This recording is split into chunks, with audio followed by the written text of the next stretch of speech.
I'm here with Ray Greene, the Deputy Director of the American Institute in Taiwan, the de facto U.S. Embassy in Taiwan, and we're going to talk about US-Taiwan ties and how U.S. and the Taiwan are working together in education.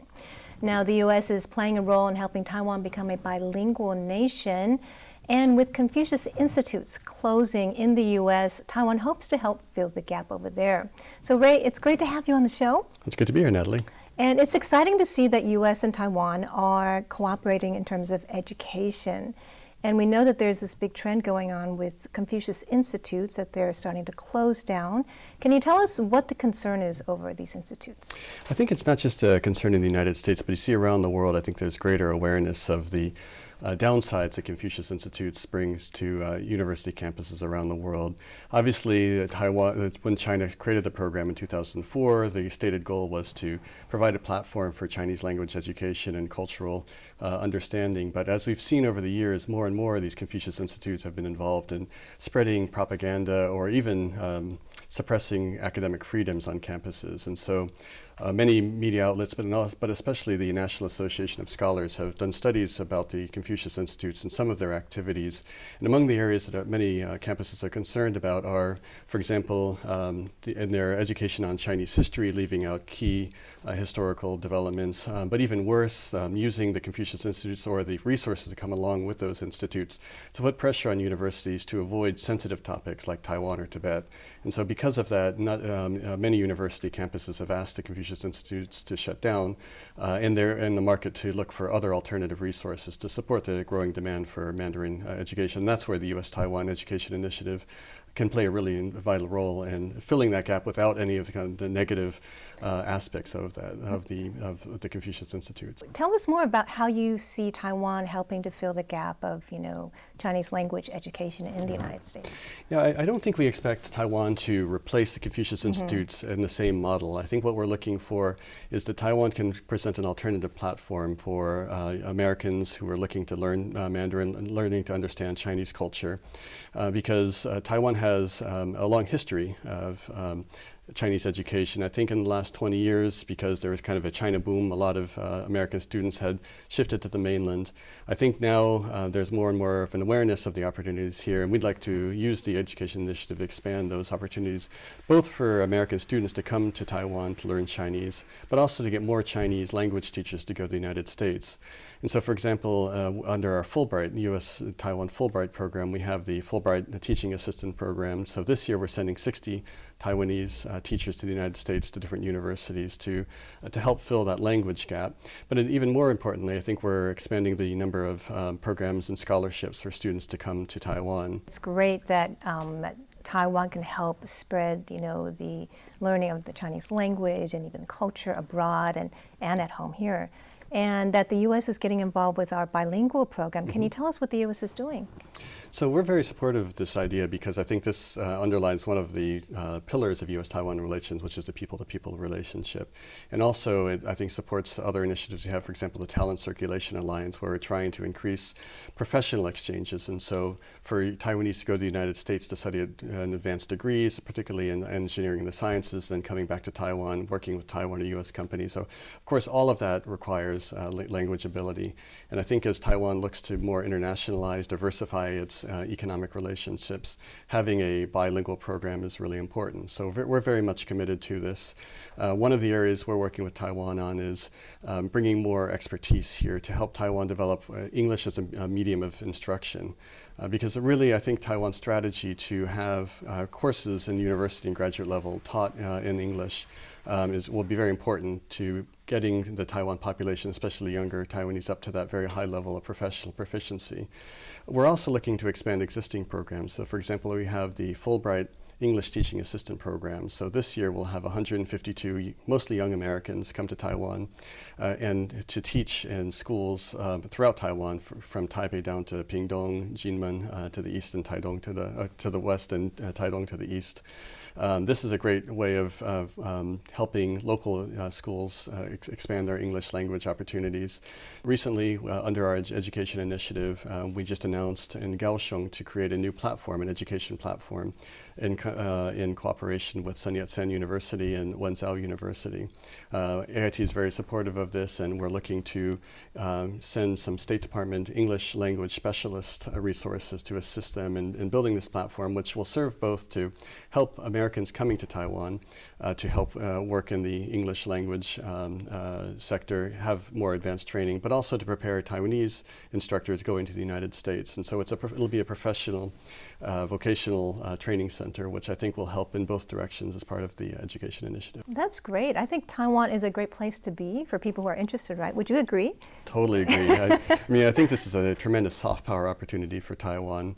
I've never met anyone in the United States who's been to Taiwan and never left being completely in love with Taiwan. I mean, just there's the friendliness of the people, like you said, the shared values of democracy and freedom. I think there's just a natural affinity between Americans and Taiwanese, and I think any program that can bring our two peoples together into contact, either in the United States or even better, bringing Americans to Taiwan, is going to really have a long-term payoff for the strength of the US-Taiwan relationship. And you've been here for 3 years. How have you enjoyed your time in Taiwan? Oh, it's been tremendous. It's been a real honor. This is actually my second time at AIT. I was here about 20 years ago. First, I came here to learn Chinese, and so I was... So you know what it's like to learn Chinese exactly, here, right? And I know what a great opportunity it is. In fact, the State Department, we have our Chinese language field school here in Taipei. It used to be in Yangmingshan next to the Chinese Culture University. Now we've relocated it to Nehu inside our new building. But every year we have about 20 American diplomats who come to Taiwan to learn Chinese. And I think we've found that the ability to learn Chinese in Taiwan is a really special opportunity, because it's such an easy place to make friends, to get out and use the language, and also I think for all of our young diplomats, many of them heading off to mainland China or Hong Kong, experiencing a year in Taiwan gives them a better perspective on how we can manage that very complex cross-strait relationship in the future. So very pleased to see that program going strong, and I'm even more pleased to see that we're bringing more and more U.S. government-funded programs to Taiwan. Well, that's great. I think Taiwanese appreciate when people learn Chinese, right? They're very friendly and accommodating when you practice your Chinese, right? Yeah. Well, it's obvious that the U.S. and Taiwan are coming closer together in many ways, people to people, education, and recently we heard the State Department also issued some new guidelines for interaction between U.S. and Taiwan officials. I know they haven't all been made public, but can you tell us what some of the most important aspects of these new guidelines are? Yeah, I think the most important guideline or aspect of the new guidelines is, in contrast to previous guidelines, we've had these going back to 1979, but in the past the focus has been on what you can't do with Taiwan. The new guidelines up front, and the main kind of thrust of the whole exercise, is what you should be doing with Taiwan. Oh, that's great. Yeah. We were very pleased to see the new guidelines come out, and particularly the very positive tone language. We very much want all agencies of the U.S. government to see Taiwan as a key partner, because we think Taiwan has so much to offer, be it on public health or law enforcement or the whole range, or education. And so we want to encourage other agencies in the U.S. federal government to seek out opportunities to have either a relationship with our counterpart agencies, or to work with us on things like the Global Cooperation and Training Framework, where the U.S. and Taiwan and Japan come together and provide training for other countries around the world. And so these kind of programs, I think, are a real opportunity to both showcase what Taiwan is the expertise that resides here in Taiwan, but also showcase that the fact that the U.S. and Japan see Taiwan as a key partner to advance our strategic goals in the Indo-Pacific and further afield. So do you envision more exchanges between U.S. and Taiwan officials, more U.S. official visits to Taiwan and vice versa? I think you've already seen that trend, and that trend will continue. I mean, we've had so many new initiatives. Recently we had the US-Taiwan Coast Guard cooperative agreement we announced in March. Last fall we had a huge, I think, breakthrough in the U.S.-Taiwan relationship when we created the Economic Prosperity Partnership Dialogue, which is the first senior level economic dialogue that goes beyond kind of traditional trade issues and covers things like 5G standards and supply chains and investment screening. And so you see a lot of dynamism, you see a lot more substance in the relationship. And so we were very pleased to see the number of officials that came last year, including the Secretary of Health and Human Human Services, our Undersecretary of State for Economic Affairs. And so I think we'll continue to see that trend in the future. Hopefully once COVID, conditions surrounding COVID allows resumption of travel, we'll see more visitors, including members of Congress, because I know there's such huge support in Congress for the U.S.-Taiwan relationship. So is this increase of support on the official level due to a greater threat from China, whether it's against the U.S. or Taiwan? Is it partly because of China, or can you explain the reason for this increased cooperation? I mean, I think there's always a China factor in anything in this region, but really I think what's driving this is the fact that we have so many shared interests and shared values with Taiwan. We really see Taiwan as a model that we can hold up for other countries around the world. If you look at how Taiwan's immense success in combating COVID-19 using free democratic principles, it wasn't a strong-armed forcing people to kind of violate their basic rights, but rather it was an example of the Taiwan leadership putting their faith in medical professionals, getting the public to support very, I think, scientifically based approaches to pandemic response. And it's something really, I think historians will look back at this crisis, this pandemic, and say there's one place that got it right, and that was Taiwan.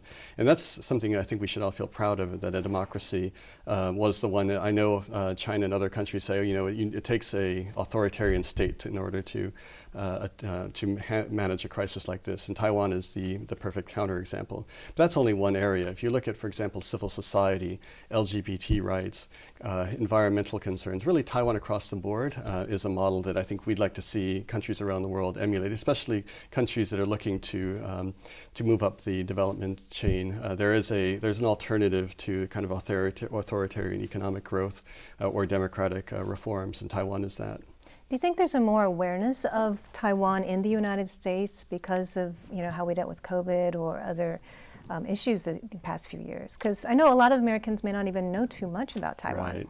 Certainly, one of the maybe unexpected side effects of COVID is, I think, not just the United States, around the world, I think the awareness of Taiwan has been increased. I mean, there are literally thousands of international media articles that have been written about Taiwan's success.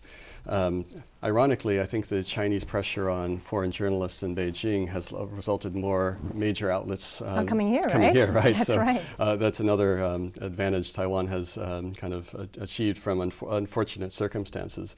But certainly, I think the awareness of Taiwan, the awareness of the success of its society, of its political system, of its economy, coupled with just the enormous attention to the semiconductor industry. They call semiconductors the oil of the 21st century, and if that's the case, Taiwan is perhaps the Saudi Arabia of the 21st century in terms of its importance to the international economic system. So be it on economics, on COVID response, or even in security affairs, given all of the publicity about recent PRC activity around Taiwan, I think the awareness of Taiwan is at all-time highs. And I know that the U.S. and Japan recently highlighted the importance of peace and security in the Taiwan Strait, and the U.S. has been, expressing concern over increased Chinese military activity around Taiwan. But I'm kind of curious. I wonder if you can explain to me. There's this policy of strategic ambiguity about, what the U.S. would do if China came to attack. Can you explain why that the U.S. has this policy? Well, our policy really is rooted in the Taiwan Relations Act on Taiwan security, which talks about how any non-peaceful change in the status quo would be of grave concern to the United States. And so it also requires that the United States government support Taiwan's self-defense capabilities. And that's something we take very seriously, and we've continued to abide by. And I think we talk a lot about the status quo. And we've seen the status quo since 1979 as, while not maybe being perfect for anybody, was to the benefit of all parties. Unfortunately, because of PRC actions recently, that status quo has started to erode. And so now we're looking at how do we maintain that balance. And I think you've seen our stepped up engagement with Taiwan on the security front. And just since I've arrived 3 years ago, we've approved something like $17 billion worth of foreign military sales. We support Taiwan's, the development of Taiwan's asymmetric defense capabilities, very much in line with President Tsai's objectives. But also statements like you saw out of the summit meeting between President Biden and Prime Minister Suga, sending a strong message that the international community cares a lot about peace and stability in the Taiwan Strait. And so I think that we will continue to work to maintain that balance to make sure that this area remains peaceful, because any conflict would be a disaster for the world. So it's something I think we all share an interest in avoiding. Do you think that we can expect a greater U.S. military presence in this area? Well, you're seeing where already we are strengthening our alliances with Japan, with Australia, and other partners. And so we do think it's important that the United States remain very engaged, in fact, increasingly engaged to, again, maintain that strategic balance. Because peace serves everybody, it serves China as well. And so I know the Biden administration is very much focused on maintaining our commitment to our allies and our partners. So it's great to see how the U.S. and Taiwan, are coming closer together in so many different ways. Is there any last words you want to say before we end our interview? I would just appeal for your younger viewers who are thinking about their own careers that look to the United States. I mean, one of the strengths of historically, the U.S.-Taiwan relationship is just the number of young Taiwanese who've gone to the United States for college, graduate school. The door remains open. We are very much welcome people from Taiwan to study, to go work in the United States, to gain that experience, because that really is the bond or the glue that keeps our two peoples together, is those people-to-people ties. And we'll work on our side to bring more Americans to Taiwan, but I would encourage young Taiwanese to see the United States as an opportunity to advance their careers, but also widen their horizons in terms of the world. So. That's great. We hope to see more Americans here in Taiwan and more exchanges between U.S. and Taiwanese officials and peoples. It's great that that's happening. Thank you so much, Ray, for all that you're doing in helping the two countries come together. I've been speaking with Ray Greene. He's the Deputy Director of the American Institute in Taiwan, the de facto U.S. Embassy in Taiwan.